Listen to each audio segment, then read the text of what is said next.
Tiens, Monsieur Kabila est de nouveau de retour et puis a fait des déclarations aujourd'hui.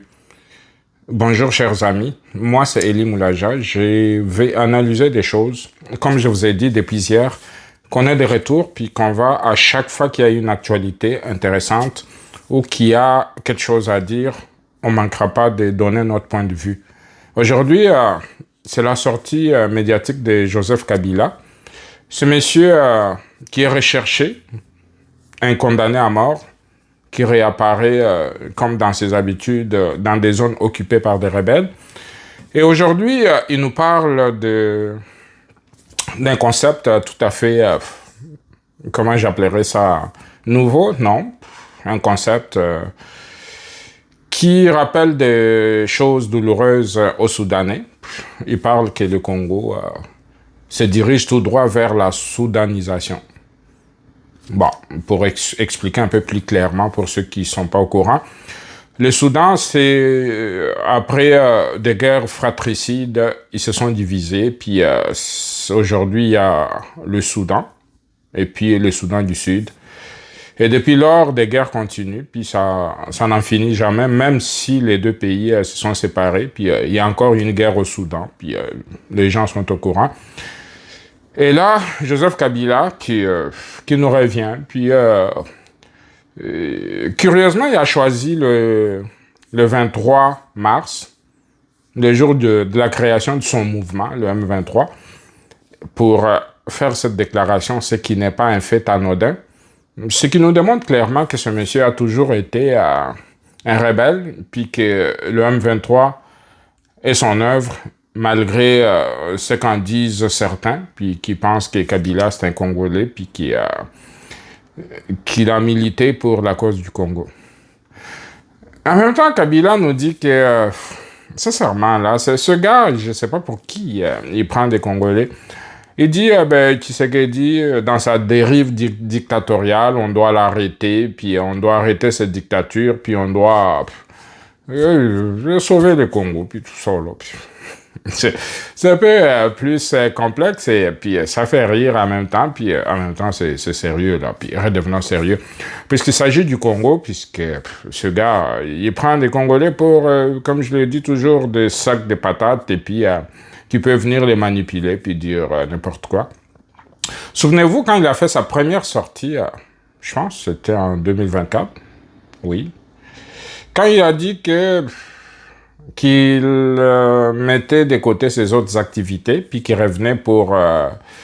puisque les Congos qu'il avait légués à M. Tshisekedi étaient en train de partir en lambeaux, puis que lui, les sauveurs, avait tout abandonné pour venir sauver le Congo, puis était revenu en force, puisque les Congolais ou Tshisekedi n'écoutaient pas les revendications du M23, qui, selon lui, était somme toute légitime et qu'aujourd'hui, lui, il venait pour écouter le M23, puis écouter le Congo, puis s'amener en sauveur, puis nous trouver de solutions appropriées à la situation qui ne faisait que durer.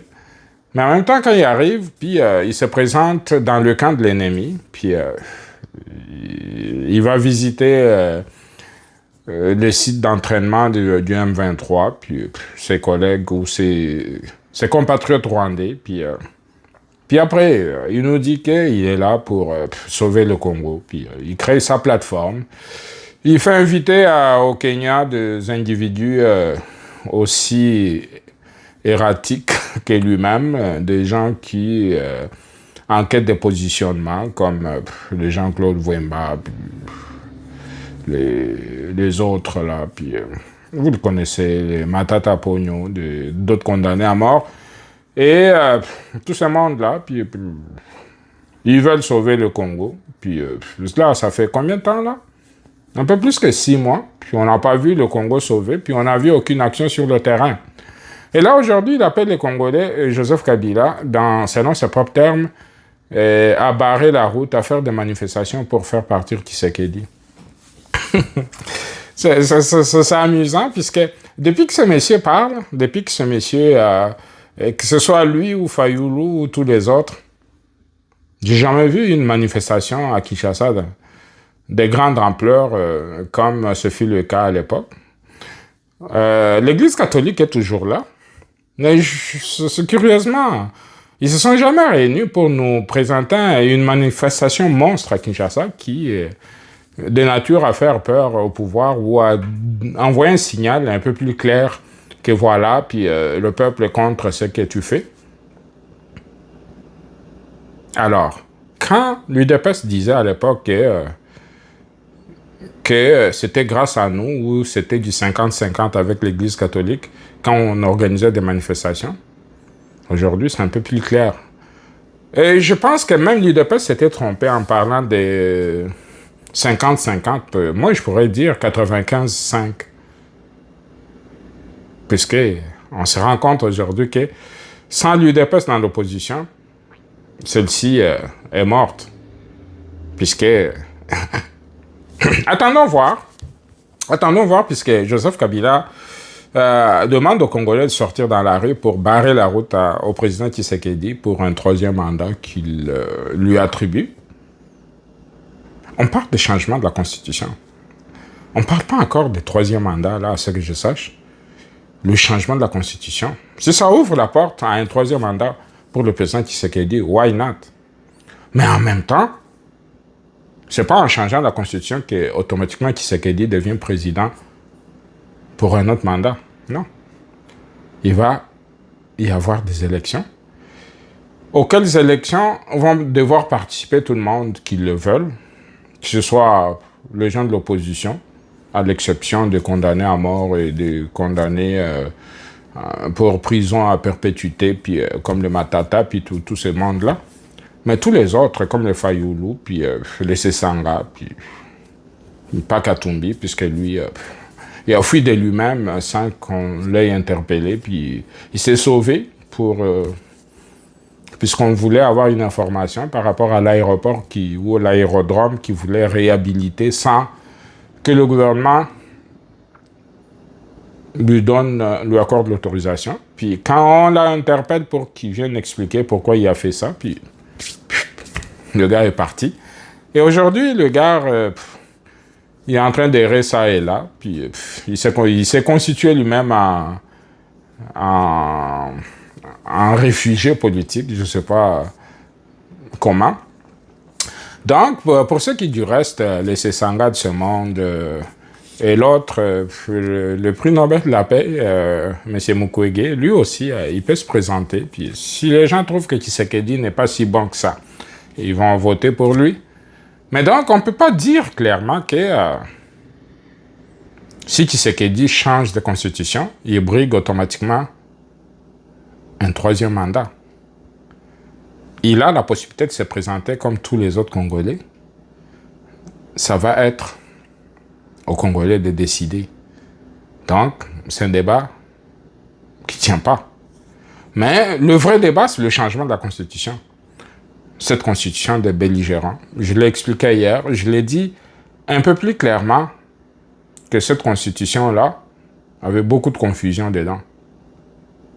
Aujourd'hui, tout le monde se rend compte que le Congo est ingouvernable, puis des gens ne peuvent pas être poursuivis puisqu'ils font partie d'une majorité, puis qu'une majorité qui doit tenir, sinon c'est une crise politique, puisque pour faire le gouvernement, il faut avoir une majorité au Parlement, et cette majorité ne peut provenir que de l'ensemble des partis qui ont apporté des députés pour faire cette majorité. Et maintenant, les chefs de ces partis qui apportent la majorité au président de la République se comportent un peu en souverain. Je l'ai dit hier.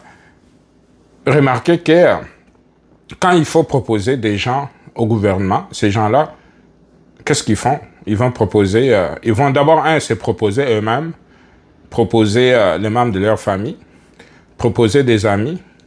Et la compétence dans tout ça, ça, c'est pas nécessaire. C'est pas nécessaire puisque c'est pas ce qui compte. Et pourtant, on sait que le Congo, pour être bien dirigé, il faut des gens compétents, des gens qu'il faut à la place qu'il faut. Et quand on se retrouve avec des individus qui ont été catapultés ou envoyés par le chef de leur gang qui sont les chefs de partis politiques, puis qui eux-mêmes sont en même temps aussi des ministres, puisqu'ils ne vont pas envoyer seulement des gens, puis eux aussi vont occuper des postes. Et en même temps, ils vont léguer leur poste de député ou de sénateur à d'autres membres de la famille. Allez-y comprendre c'est quoi cette constitution. Puis un individu qui postule comme député provincial, le même individu est candidat député national, puis le même individu est candidat sénateur, puis le même individu est candidat président de la République, puis le même individu finit par gagner partout, sauf à la présidence. Et puis, comme il ne peut pas occuper 4 postes, donc il ne peut pas être il peut pas être député provincial en même temps que député national, puis en même temps que sénateur, puis il va léguer les 2 autres postes à un membre de famille ou à sa femme. Puis à la fin, ça donne que c'est un pays dirigé par des clans. Et vous voulez qu'on garde une constitution pareille. Une constitution où des gouverneurs, puisque les billets des banques circulent, sont élus, puis défaits, puisqu'ils ne donnent plus assez d'avantages à ceux qui ont contribué à le mettre là, alors que c'est le peuple qui devait décider. Puis ça fait de crise partout. Puis citez-moi 3 provinces stables qui, depuis l'avènement de Tshisekedi, le président Tshisekedi au pouvoir, qui n'ont pas fait, qui n'ont pas été défiés par des députés provinciaux. Peut-être le maître Bumba, mais le maître Bumba, on ne sait pas. On sait pourquoi il est là et puis qui sont ses appuis. Puis là, ça donne que le Congo, on ne peut pas continuer à faire avancer le Congo. Puis quand Bahati disait que non, c'est un problème d'hommes et non un problème de texte. Les textes sont rédigés par qui? Par des hommes. Et ils les ont rédigés à leur propre avantage. Puisque aujourd'hui, là, aller au Parlement puis demander à ce que personne n'ait un suppléant qui n'est pas un membre de sa famille. Puis vous l'avez suivi il y a 2-3 ans, un débat au Parlement. Quelqu'un qui avait amené une idée comme ça, puis tous les députés ont dit non, on ne peut pas accepter qu'un suppléant ne soit pas un homme de confiance, puisqu'il risque de nous empoisonner, puis après il va prendre notre poste. Vous voyez comment ces gens-là réfléchissent. Donc pour cette raison, on ne peut pas accepter que notre suppléant ne soit pas un homme de confiance, ou une femme de confiance, ou un membre de famille, s'il le faut.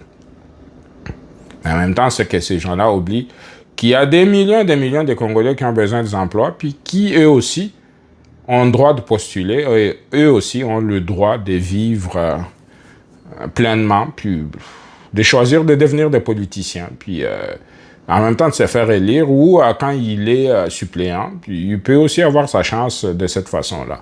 Puisqu'en réalité, qui se battent pour que le fameux chef de parti ou le candidat principal soit élu, souvent ce sont ces suppléants-là. Mais ces suppléants-là, quand ils le font pour les membres de partis politiques, ils le font pour être aussi positionnés. Mais quand arrive le moment de désigner qui doit faire la suppléance, puisqu'on sait très bien, déjà, quand on commence une campagne électorale, on sait très bien que le chef de parti, lui-même, il ne sera pas député pour longtemps, puisqu'il va être nommé ministre, et puis quand il va partir, c'est son suppléant qui est souvent sa femme ou son fils ou sa fille, ou un membre de la famille, ou un ami incompétent, qui va prendre la place, et puis qui va applaudir à chaque session, puis qui n'avancera pas des idées lors des débats à l'Assemblée nationale. Puis il n'y aura aucune mission de contrôle substantielle, puis aucune convocation des ministres pour se faire justifier sur telle ou telle bévue. Mais ce sont ces gens-là qui sont des suppléants, puis qui vont arriver là. Donc cette constitution, nécessairement, doit être modifiée. Puis là, quand Joseph Kabila parle que Tshisekedi, dictateur, tout ça, là, je sais pas, il y a une mémoire courte ou quoi? Lui-même, comment il est devenu président de la République? Est-ce qu'il y a eu une élection en 2001? Tout ça, c'est la faute de lui, Michel, et puis de leur bande, de nous apporter c'est Joseph Kabila pour en faire un président, puis un gars qui sorti de nulle part, puis qui ont pensé eux-mêmes de leur propre dire, qui vont les manipuler, puis ils ont choisi un gars faible qui vont manipuler, puis diriger le Congo comme ils veulent. Aujourd'hui, ils nous ont créé un monstre qui, eux, sont partis, sont à la retraite, lui, Michel de ce monde et tout ça. Puis aujourd'hui, le Congo est en train d'errer ça et là, puisque on a eu un héritage lourd des incompétents comme des Joseph Kabila. Puis aujourd'hui, ça donne ce que ça donne. Et puis ce gars a le kilo de venir encore nous dire que non, je suis en mission. Oh. Le président Tshisekedi, les gens disent que M. Tshisekedi est en mission, puisqu'il doit déboulonner le Rwanda, puis il doit chasser pour des bons cette infiltration, puis faire en sorte que nous léguer un pays meilleur. Puis donc, il est en mission par rapport à cela. Puis la mission qu'il est en train de merveilleusement accomplir. Puis là, cet avorton de Joseph Kabila, excusez-moi le terme, mais c'est ça que ça veut dire. Et il arrive, puis il nous dit, lui aussi, il est en mission. Il est en mission de... Bon, une mission contraire. Si je comprends bien, entre les lignes, puis quand il dit de soudanisation du Congo, je comprends très bien. Excusez-moi. C'est pas ça sa mission. Donc, il y a une mission pour soudaniser le Congo, c'est-à-dire la partition de l'Est et l'Ouest du Congo pour que, probablement, que ça soit rattaché à son Rwanda natal et qu'à ce moment-là, il sera tout heureux et puis il va se frotter les mains. Puis, il va être plébiscité par son maître de Kigali, mais sauf que son maître de Kigali, ses jours sont comptés dorénavant, puis on sait que les Américains lui ont demandé de quitter le Congo, puis... et qui sait très bien qui est dos au mur. Et tiens, Kabila faire sa sortie. Ça ressemble à quelqu'un qui veut faire la diversion, pendant qu'on parle des sujets sérieux, le départ des soldats rwandais. Mais lui, il arrive, il en fait même pas mention, puisque, de toute évidence, ça fait partie de sa gagne, comme on dit au Québec. Mais sauf que lui, il arrive là, puis il nous sort un discours de soudanisation du Congo. Puis, comprenez très bien, c'est la diversion. Aujourd'hui, on est en train de parler de lui, puis on oublie de parler de ce qui est important, le départ des soldats rwandais du Congo. Et c'est ça, la chose la plus importante. C'est pas cette affaire de soudanisation-là, puis ça, c'est la diversion. On sait vers où va le Congo, ça, tout le monde le sait. On est en train de nous débarrasser de l'infiltration, on est en train de réformer une armée républicaine. On est en train de faire en sorte que le Congo reprenne le contrôle de la situation. Et pendant ce temps-là, un Joseph Kabila qui débarque, puis qui vient nous dire ce qu'il veut.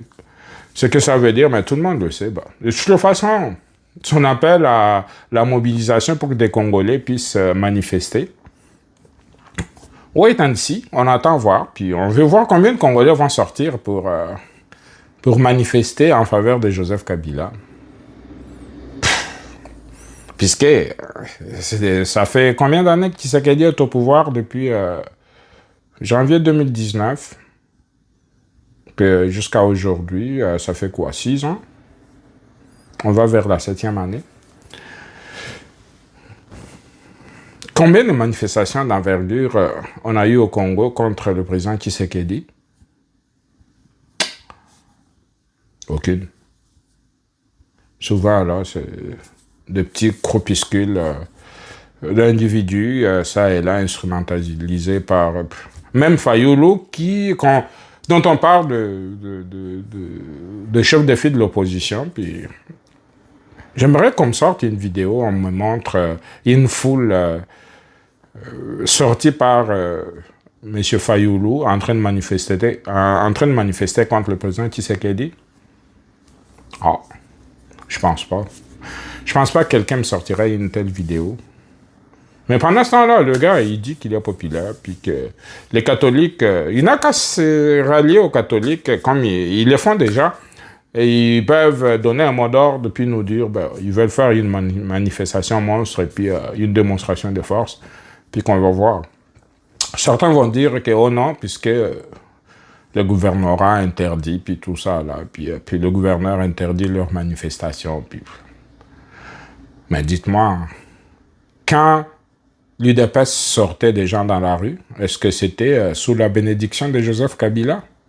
Non. Les gens défiaient. Et c'est ça qui démontrait clairement la force de l'UDPS. Parce qu'ils étaient capables de mobiliser contre, même quand l'armée sortait dans la rue, puis ils confrontaient l'armée de Kabila, puis ils arrivaient à faire parler d'eux.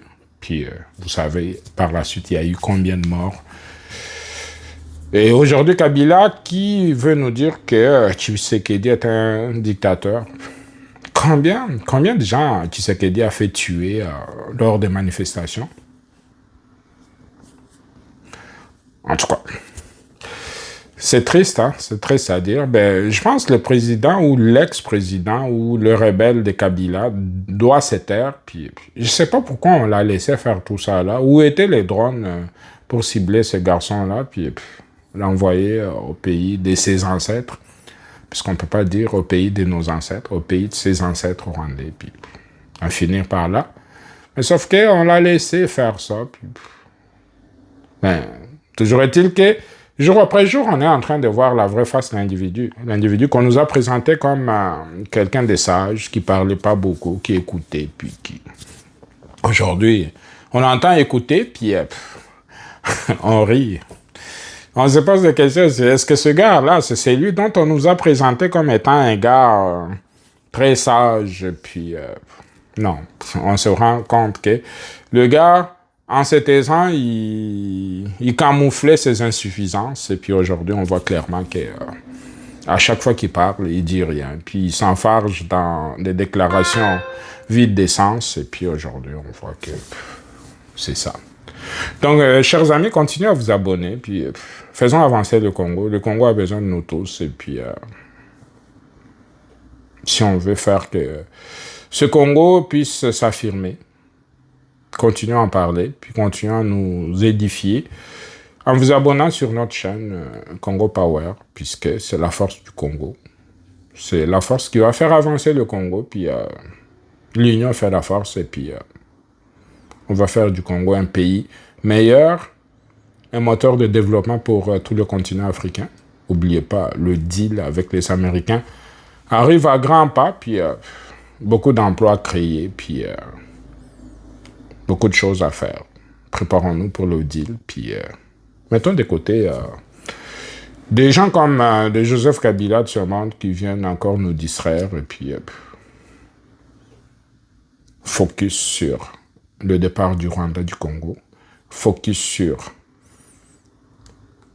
l'étanchéité dorénavant de nos frontières, focus sur des projets de développement du Congo pour léguer encore à des générations futures un Congo encore meilleur. Et c'est ça notre mission. Bonne soirée à vous tous. Que le Congo va continuer à gagner, puis j'en suis certain.